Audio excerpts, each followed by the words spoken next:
창세기 2장 2절, 3절 말씀을 봉독하겠습니다. 하나님의 지으시던 일이 일곱째 날이 이를 때에 마치니 그 지으시던 일이 다함으로 일곱째 날에 안식하시니라. 하나님이 일곱째 날을 복주사 거룩하게 하셨으니 이는 하나님이 그 창조하시며 만드시던 모든 일을 마치시고 이날에 안식하셨음이더라. 우리가 성경을 통하여 잘 아는 대로 하나님께서 엿새 동안에 천지 만물을 다 창조하시고 일곱째 날에 쉬셨습니다. 그런데 이 하나님의 안식은 오늘 2장 1, 2, 3절을 자세히 보시면 아시다시피 이것과 연결되어 있습니다. 만물이 다 이루었기 때문에, 하나님의 지으시던 일이 마쳤기 때문에, 그 일이 다 됐으므로 안식하였다, 이렇게 강조되어 있습니다. 그러니까 하나님의 안식은 일하던 걸 쉬었다는 개념이 아니고 그 하신 일, 즉 창조 사역의 완벽한 완성을 의미하는 것입니다. 더 이상 손댈 게 없었다라는 뜻이고, 또 그 만드신 일에 대하여 만족하셨다라는 뜻입니다. 결함과 부족이 없을 뿐만 아니라 그 창조된 모든 것에 대하여 하나님이 보시기에 흡족했다라는 뜻이 있습니다. 그런데 이 안식하신 일의 중요함은 우리가 출애굽기 20장에 가보시면, 창세기 출애굽기 20장 8절 이하의 구약성경 113페이지입니다. 이것이 그 가장 중요한 10계명 중에 하나의 계명으로 올라 있다는 사실에 그 중요성이 있습니다. 안식일을 기억하여 거룩히 지키라. 엿새 동안은 힘써 내 모든 일을 행할 것이나 제7일은 너의 하나님 여호와의 안식일인즉 너나 네 아들이나 네 딸이나 네 남종이나 네 여종이나 네 육축이나 네 모나는 요하는 객이라도 아무 일도 하지 말라.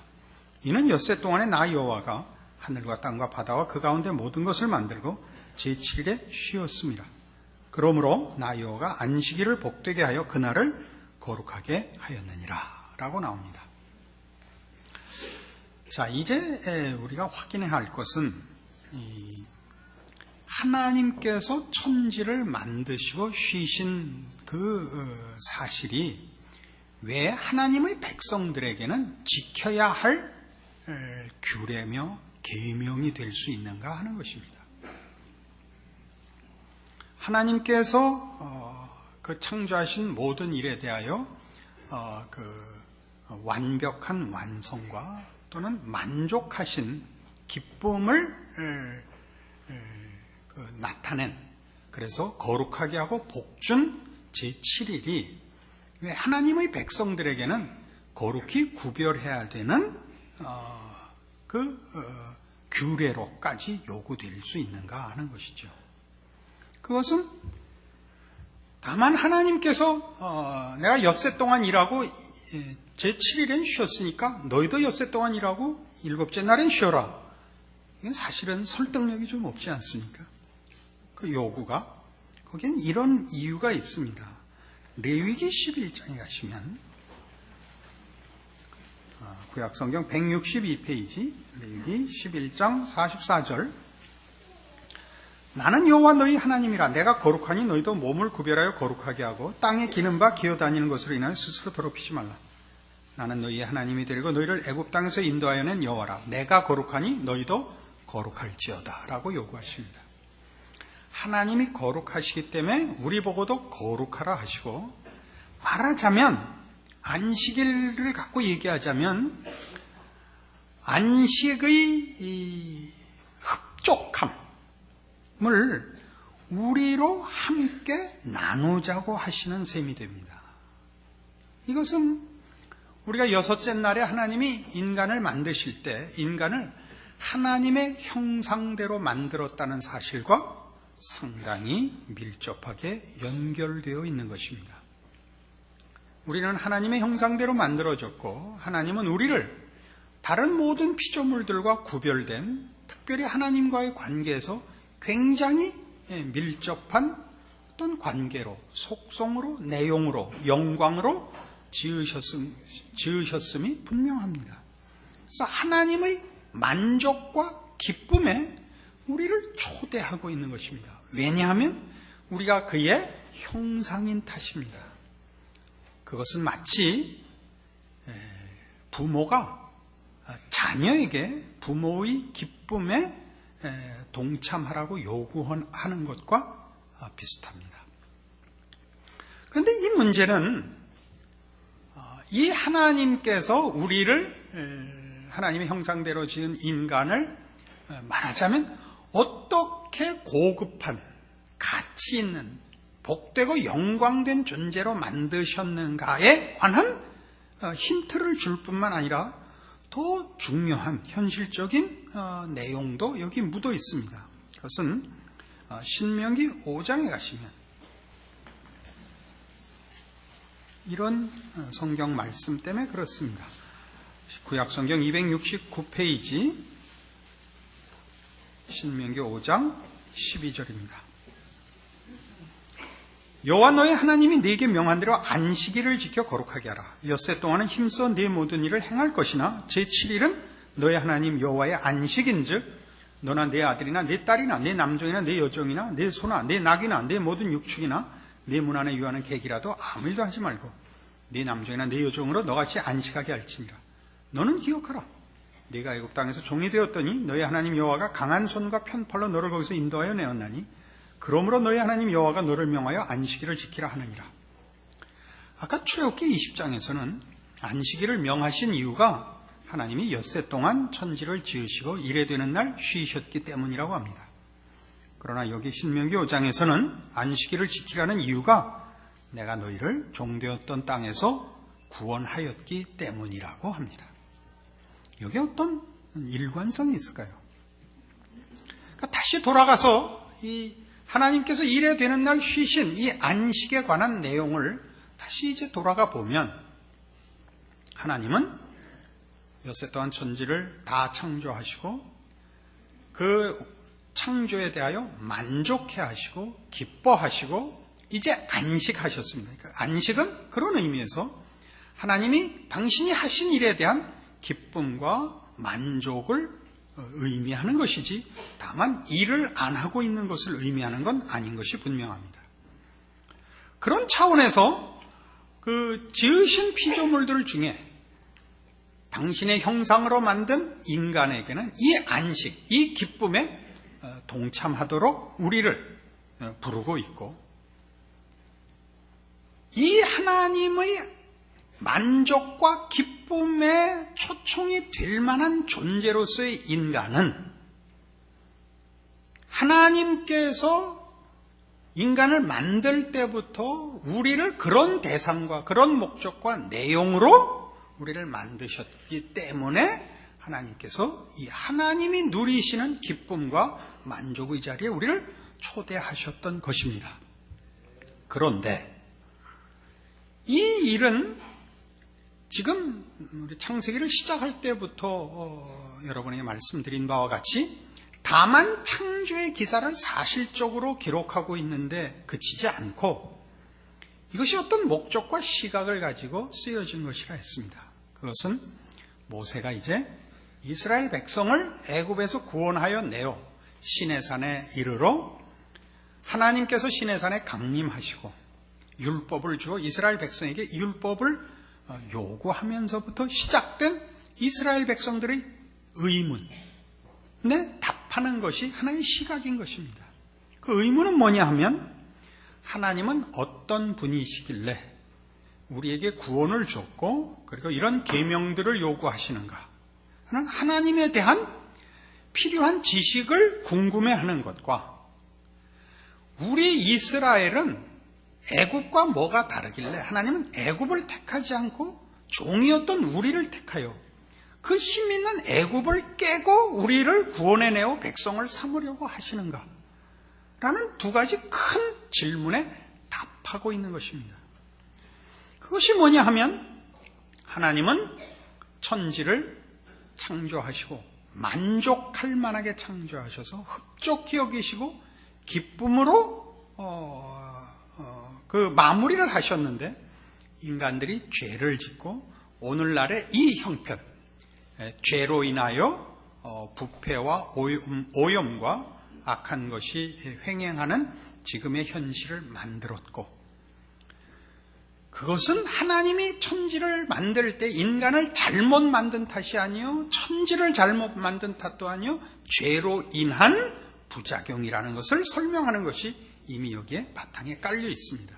동시에 하나님이 천지를 완성하시고 만족해 하시고 기뻐하신 그래서 쉴 수 있었던 안식을 범죄하여 스스로 죄를 지어 그 모든 복을 깨뜨린 인간에게 다시 안식일을 지키라 함으로써 하나님은 처음에 가지셨던 안식, 그 안식이 결과될 수밖에 없는 하나님의 완벽한 창조의 사역을 포기하지 않고 그의 백성들에게 이루어 처음에 가지셨던 안식을 기어코 완성하여 그의 지은 모든 세계와 특별히 당신의 백성들에게 그 결과를 맺고야 말리라 라는 의지가 배어 있는 내용으로 안식일을 요구하고 설명하고 있는 것입니다. 못 알아들었죠? 우리가 창세기를 이런 시각이 아닌 사실 기록으로 만일 창세기를 누가 기록을 했다면 엿새 동안 천지를 창조한 일 외에는 제7일에 관한 설명이 사실은 필요가 없습니다. 쉬었다는 것이 무슨 중요한 의미를 가질 리가 없습니다. 엿새 동안에 천지를 완벽히 지었다. 그리고 그 다음에 타락이 와야 맞습니다. 그러나 거기 이 안식을 강조하는 내용이 들어가고 그 설명이 이렇게 강조되는 이유는 다 이런 우리가 현실로 갖고 있는 지금의 우리의 형편과 하나님의 하나님 되심에 대한 우리의 다른 많은 의문들에 대한 답으로 설명으로 여기 안식일이 들어가 있는 것이죠. 그래서 우리는 이렇게 우리의 신앙을 좀 더 성경에 맞게 이해하고 정리해야 됩니다. 제가 여기 기록해 왔습니다. 그러니까 성도들의 참다운 신앙은 우리를 그의 형상으로 만드시고 이제 영광된 완성을 이루실 이 하나님 아버지에 대한 무한한 감격, 만족, 그리고 경배여야만 됩니다. 이렇게 설명하는 이유는 뭐냐면 우리는 우리의 신앙을 어떤 행위와 규범들로 조각을 내서 단편적으로 갖고 있기 때문입니다. 우리가 일반적으로 우리의 신앙이 좋다 나쁘다를 논할 때 다 각자 자신을 무엇으로 점검하느냐 하면 내가 신앙생활을 하고 있는가라고 자신을 점검합니다. 그럼 신앙생활이란 여러분에게 어떤 것들을 의미합니까? 성경을 하루에 얼마나 보는가? 기도를 얼마나 하는가? 성경적인 봉사생활을 얼마나 하는가? 라는 식의 이 단편적인 어떤 행위들로 말하자면 규칙이나 또는 도덕성 같은 것으로 되어 있습니다. 정직했는가? 열심을 내었는가? 뭐 이런 식으로 자신을 점검을 하죠. 그러나 이런 것들은 다 사실은 성경이 요구하는 신앙의 가장 중요한 초점도 또는 점검하는 방식도 아닌 것입니다. 이렇게 얘기를 해보죠. 우리는 우리 아이들에게 다 공부를 시킵니다. 그것은 이 세상을 살아나기 위하여 필요한 일이기도 하지만 사실 근본적으로는 우리가 우리 아이들을 말하자면 인간들을 훌륭하게 만들기 위하여 만들어 놓은 제도입니다. 공부를 하면 훌륭해집니다. 그러나 오늘날 공부를 잘한다는 것은 경쟁적으로 되어 있어서 또는 실용적이고 기능적인 면으로 강조되어 있어서 공부를 잘했다라는 것이 현실적인 이익과 어떻게 결부가 되는가로 점검하기 때문에 공부를 잘하는 것이 꼭 인격적으로 훌륭하지만은 않습니다.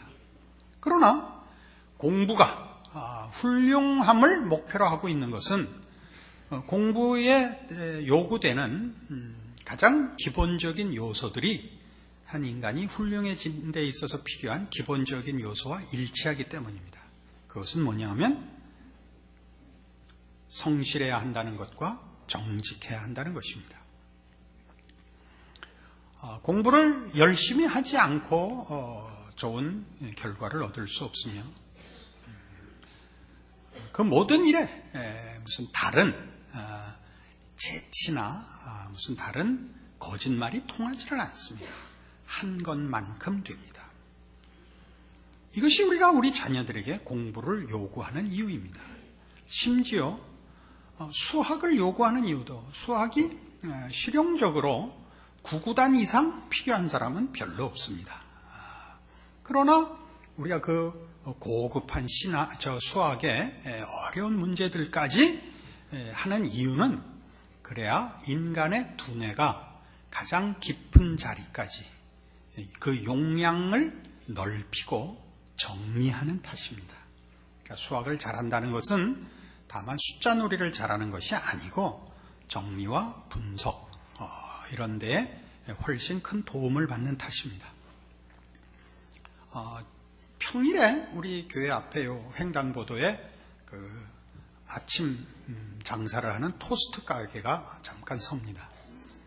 우리 다 직원들이 우리 여럿이 아침마다 나와서 내용물이 제일 좋은 가장 고급한 토스트가 1,700원입니다. 그러면 이제 치즈까지 들어가 있는 좋은 토스트를 먹을 수 있습니다. 그 이제 2개 사고 5,000원을 내면 이 아저씨가 2,600원을 거스름을 줍니다. 왜 그렇게 줬는지 아시겠죠? 이제 제가 한 번은 아니 아저씨 그 뭐 남는다고 거스름을 틀리면 어떡하시겠습니까? 그 아저씨가 너무나 넉넉한 답을 하셨어요. 걱정 마세요. 손님들이 다 알아서 계산해 줍니다. 그러니까 그분은 용량이 늘질 않는 거죠, 계속. 그래서 거기서 멈춰 있는 거죠. 나머지는 손님에게 맡기니까. 그래도 행복합니다. 그러나 여러분들도 살면서 느꼈다시피 행복이라는 것은 다만 정서적이고 감정적이고 감각적인 정도가 아니라 지성적이기도 합니다. 인간이란 인격적인 존재라서 그 기쁨이 감정과 의지와 지성과 감각과 모든 것이 정말 심포니 오케스트라 같이 이렇게 될 때 그 참 웅장한 기쁨을 누립니다. 우린 이런 부분들에 대하여 거의 말하자면 아직 훈련도 이해도 부족한 것 같습니다. 우리의 공부의 현실에서도 그렇고 신앙의 현실에 있어서도 그렇습니다. 우리는 이 하나님을 아버지라 부르는 기쁨과 감격과 그걸 기초로 하고 있는 든든한 믿음이 없고 언제나 이렇게 규칙으로 확인하고 그래서 어느 날은 자신 있었다 어느 날은 자신 없는 그런 식의 사실은 이런 때는 영어밖에 생각 안 나요. 업다운이 심한 귀국한 지 얼마 안 돼서 그런 것을 용서해 주십시오. 이런 식의 신앙생활을 하고 있으면서도 불편함을 풀 생각을 안 합니다. 오늘 우리가 성경에서 보는 가르침들은 바로 이런 모든 문제가 다 녹아 들어가 버리는 것 같은 그런 감격을 맛봅니다. 아니 우리가 그토록 중요하단 말인가 이런 생각이 다 들거든요. 히브리서 3장에 가보십시다. 지금 제가 지금까지 드린 설명을 성경적 표현으로 확인을 해보십시다. 신약성경 히브리서 3장 355페이지 신약성경입니다.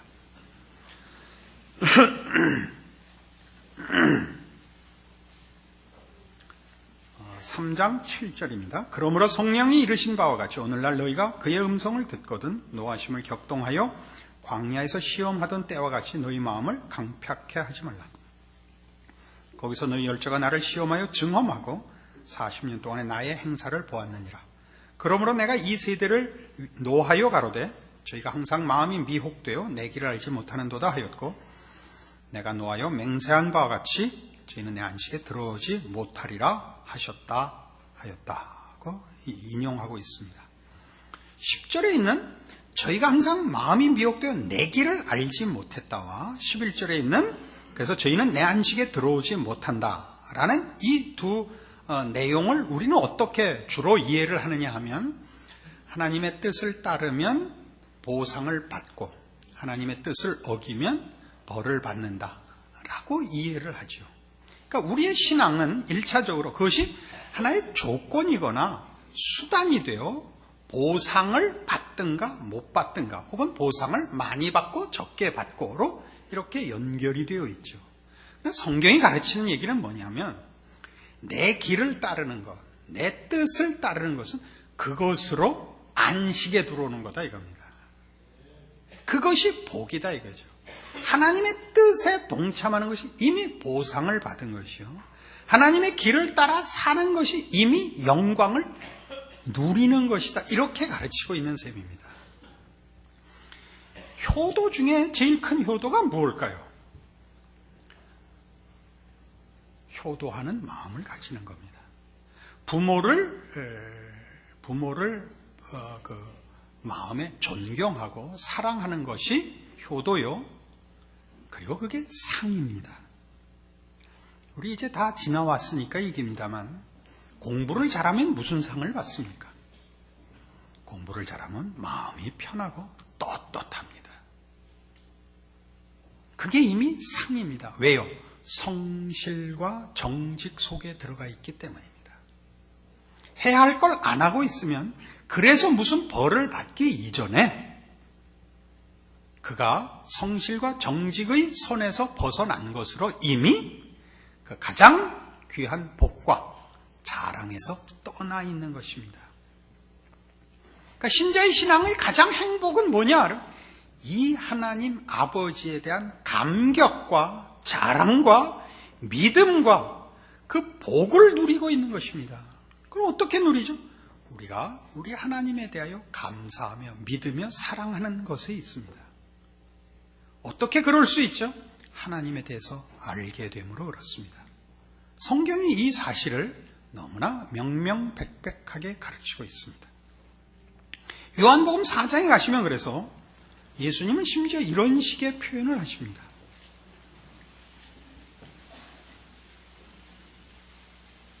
신약성경 148페이지 요한복음 4장 27절입니다.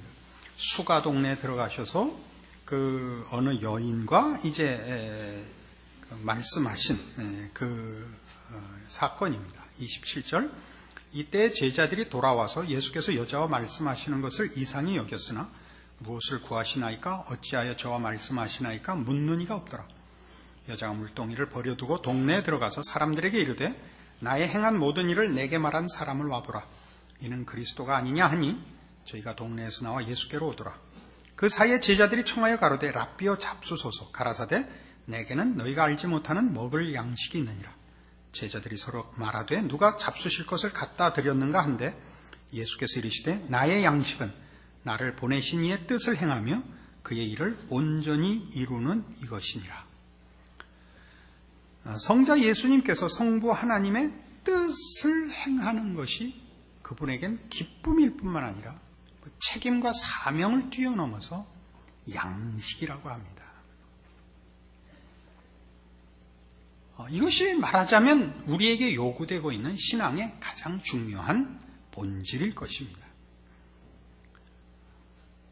우리 하나님의 뜻에, 하나님의 기뻐하심에, 하나님의 거룩하심에 동참하는 것. 아니, 우리가 그렇게 지음을 받았고 하나님이 그 영광의 자리에 우리를 부르고 있다는 사실을 아는 것만으로도 우리는 하나님 앞에 감격할 수밖에 없을 것입니다. 이런 일은 요한복음 17장에 가시면 구원과 영생을 정의하는 데에도 등장하여 이런 식으로 등장합니다. 요한복음 17장 1절. 예수께서 이 말씀을 하시고 눈을 들어 하늘을 우러러 가라사대 아버지여 때가 이르렀사오니 아들을 영화롭게 하사 아들로 아버지를 영화롭게 하게 하옵소서. 아버지께서 아들에게 주신 모든 자에게 영생을 주게 하시려고 만민을 다스리는 권세를 아들에게 주셨음이로소이다. 영생은 곧 유일하신 참 하나님과 그의 보내신 자 예수 그리스도를 아는 것이니이다. 영생이 뭐냐? 우리는 영생에 이렇게 하나 붙이는 말 있죠, 늘. 영생복락. 죽지 않고 오래 산다. 이게 영생입니다. 아주 냉정하게 설명을 하자면 영생은 죽지 않고 오래 산답니다. 그러니까 그냥 영생만으로는 부족하죠. 그러니까 복락을 붙여야죠. 행복하고 재미있게 오래 산다 그래야죠. 그냥 식물인간같이 오래 살면 골치 아프잖아요. 그러나 복락을 붙일 필요가 없는 것은 영생이란 다만 생명이 오래 붙어 있는 것이 아니라 참 하나님과 예수 그리스도를 아는 것이기 때문에 그것만으로 복이랍니다. 안다는 게 뭐길래? 부부 관계같이 밀접하고 뗄 수 없는 사랑하고 기뻐하는 관계를 말합니다. 그러니까 하나님께서 그의 안식에 우리를 부르심이 무엇인지 좀 이해가 가죠. 구원을 베푸셨다는 게 무엇인지 이해가 가죠. 그러니까 하나님은 우리를 당신의 형상으로 만드셨다라고 여기 성경에 설명된 대로 정말 그의 거룩하심에 우리를 부르고 있고 그의 기쁨과 만족과 충만에 우리를 부르고 있는 것입니다. 우리를 그렇게 만들었고 그런 대상과 목적으로 삼고 있고 허락하셨던 것입니다. 그러니까 그의 아들을 우리를 위하여 보내실 수 있는 것입니다.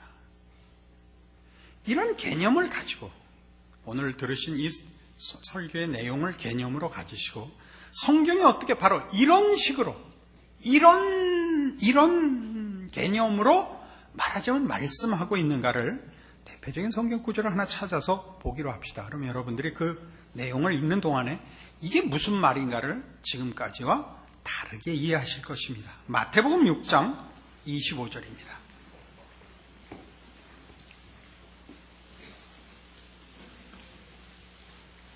그러므로 내가 너희에게 이르노니 목숨을 위하여 무엇을 먹을까 무엇을 마실까 몸을 위하여 무엇을 입을까 염려하지 말라. 목숨이 음식보다 중하지 아니하며 몸이 의복보다 중하지 아니하냐. 공중의 새를 보라. 심지도 않고 거두지도 않고 창고에 모아 들이지도 아니하되 너희 천부께서 기르시나니 너희는 이것들보다 귀하지 아니하냐. 너희 중에 누가 염려함으로 그 키를 한 자나 더할 수 있느냐. 또 너희가 어찌 의복을 위하여 염려하느냐. 들의 백합화가 어떻게 자라는가 생각하여 보라.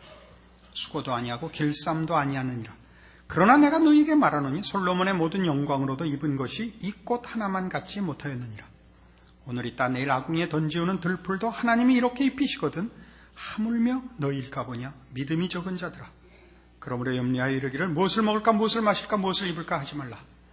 이는 다 이방인들이 구하는 것이라. 너희 천부께서 이 모든 것이 너희에게 있어야 할 줄을 아시느니라. 무슨 의미인지 좀 아시겠습니까? 온천하 만물을 다 지으시고 그 지으신 만물에 대하여 만족해 하시고 흡족해 하시고 기뻐하셨습니다. 그 안식에 누구만 초대가 됐냐 하면 우리 인간만 초대되었습니다. 그 만드신 모든 천하 만물의 영광과 위엄과 그 아름다움과 복됨을 누리는 데는 우리 인간만 하나님의 형상이기 때문에 초대되었습니다. 그러니까 지금도 뭘 얘기하냐면 천하 만물과 인간은 어떻게 다른가를 얘기하고 있죠. 온 천하 만물도 이렇게 입히시고 먹이시는 하물며 너겠느냐 이렇게 나오는 것입니다. 이 대조를 이해하신다면 여러분은 하나님을 아버지라 부른다는 사실에 대하여 감격할 수밖에 없습니다. 우리의 구원은 이 감격 속에 있는 것입니다. 과연 내가 하나님의 자녀이기 때문에 하나님은 그 아들을 십자가에 못 박으실 수 있었구나. 그렇게 우리 보고 주의 이름으로 무엇이든지 구하라고 하시는구나. 네가 있는 곳엔 내가 항상 함께 있겠다라고 하시는구나. 우리는 다르구나. 하늘 하나님이 내 아버지시고 나는 그의 자녀구나. 이런 감격이 우리의 신앙과 우리의 인생과 우리의 존재를 새롭게 하며 믿음으로 살게 하며 승리케 할 것을 믿습니다. 기도하십시다. 하나님 아버지 은혜를 감사합니다. 하나님이 우리 아버지시니 우리는 겁날 것도 부족할 것도 없습니다. 하나님, 이 믿음으로 우리의 인생을, 우리의 존재를, 우리의 삶의 모든 정황에서의 우리의 책임을 감당케 하시옵소서. 하나님이 내 아버지시니 무엇을 걱정하며 무엇을 염려하며 무엇을 불평하겠습니까? 모든 것이 우리에게 주 예수 그리스도 안에서 허락되었다 성경이 증언하고 있습니다. 이 복을 누리며 이 승리를 붙잡으며 믿음 안에서 하나님의 자녀의 복된 인생을 살아 우리 하나님 영광 받으시고 우리의 입술에 늘 찬송과 감사를 주시옵소서. 예수님 이름으로 기도합니다. 아멘.